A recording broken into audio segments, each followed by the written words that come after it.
Magandang gabi mga masters, bali ngayon po ay 4 na videos po ma-upload ko po sa aking YouTube channel. Tama nga mga masters, 4 na videos nga po ang ma-upload ko po. Yon, what's up mga masters, nandito na naman tayo sa panibagong araw, panibagong kabanata na naman ang pagsasama-samahan natin ngayon guys.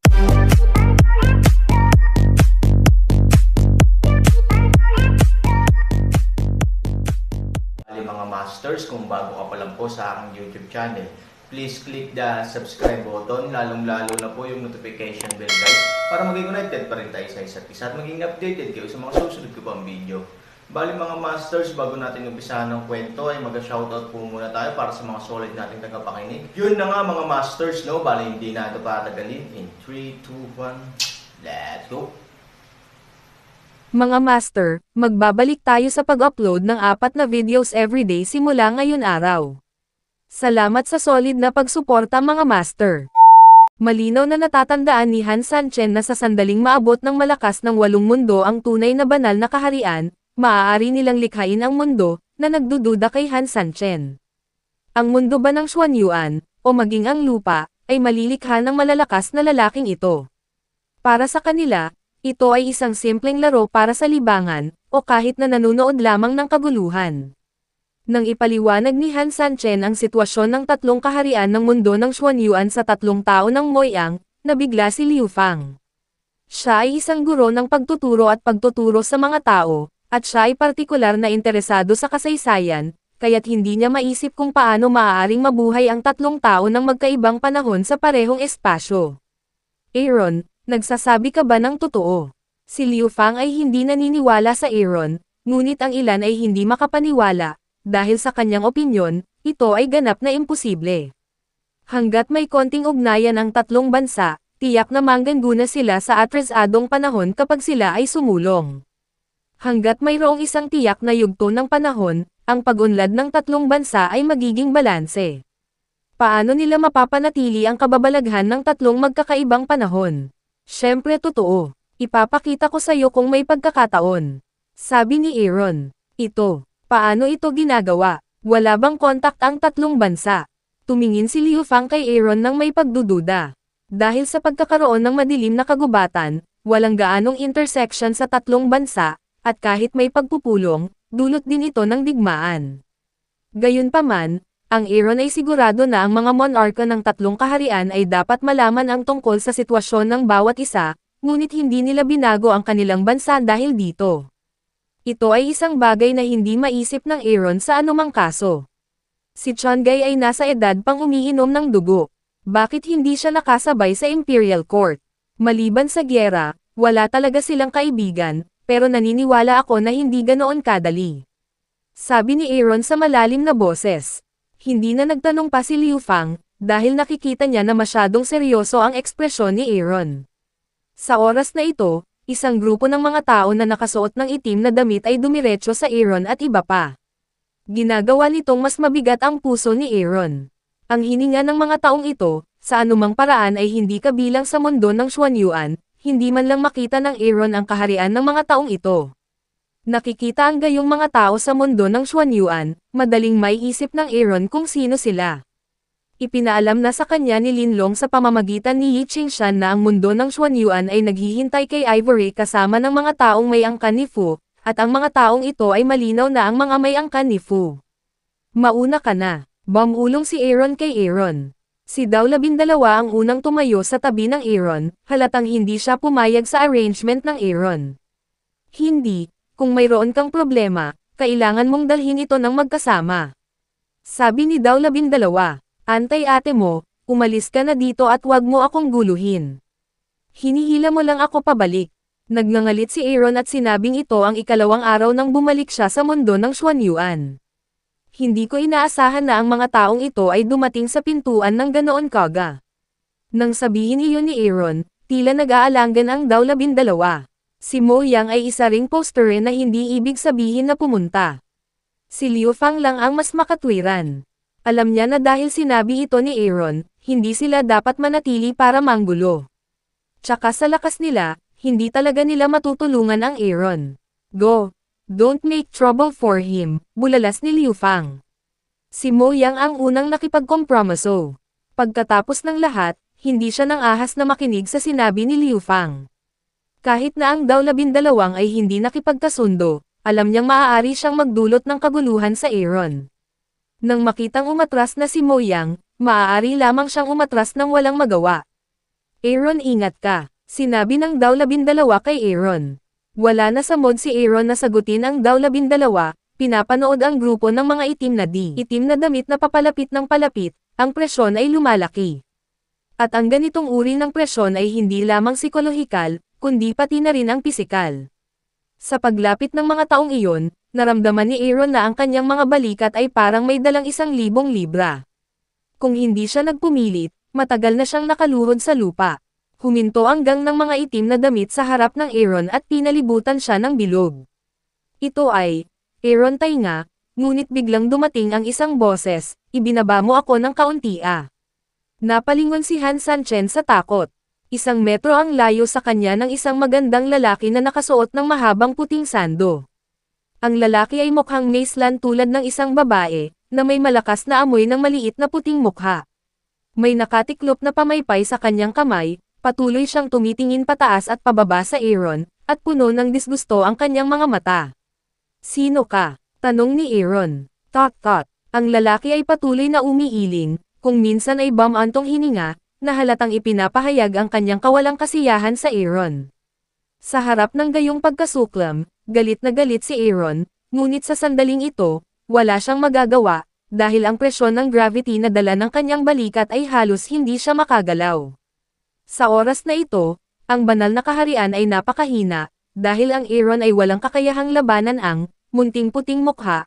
Hayaan mo akong tanungin muli, ano ang gusto mong gawin? Kinagat ni Aaron ang kanyang mga ngipin at sinabing matapang siyang tumawag kay Xiao Bailian, at hindi siya natakot na itanong ng kabilang partido ang kanyang pangalan. Itinaas ng lalaki ang kanyang ulo at nagtatakang nagtanong kay Aaron, maputi ba ako?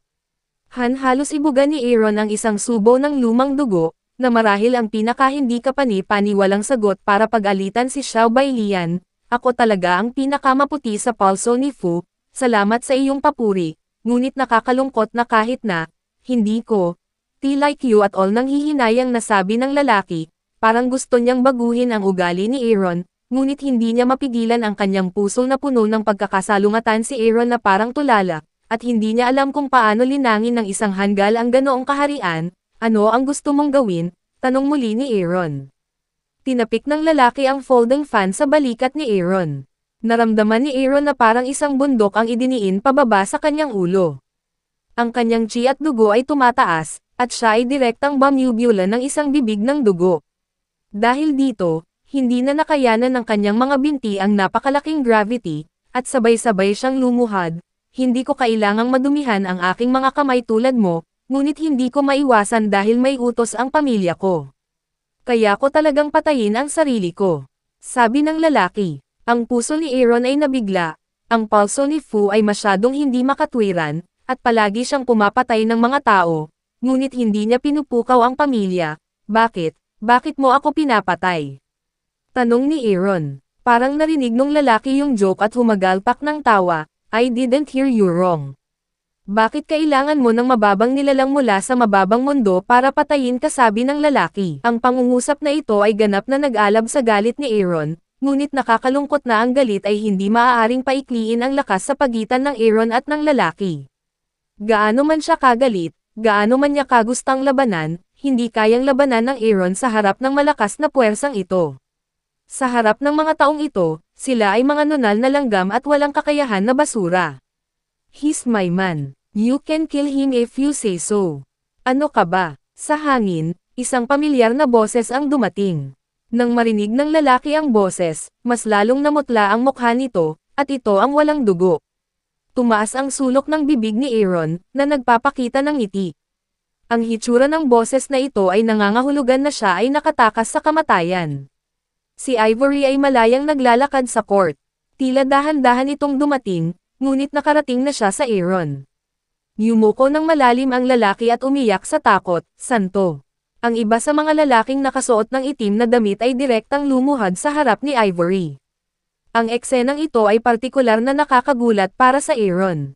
Bagamat nahulaan na niya na si Ivory ay hindi simple, hindi niya maisip kung gaano ito kalayo. Paanong hindi ako magugulat sa nakita ko mismo sa mga oras na ito? Santo, ito ang utos ng patriarka. Ang lalaki ay nagpanik kay Ivory, na tila natatakot kay Ivory na ilagay ang responsibilidad na ito sa kanyang ulo. Hindi nagsalita si Ivory, ngunit tinulungan niya si Aaron na makatayo. Medyo late lang ako, ang gulo mo.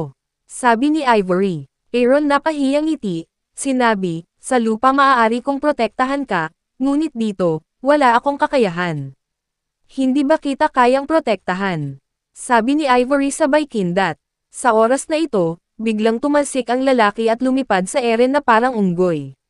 Ngunit sa kanyang panik na tawag, napagtanto ni Aaron na ayaw niyang tumakas, ngunit lumipad ng hindi mapigilan.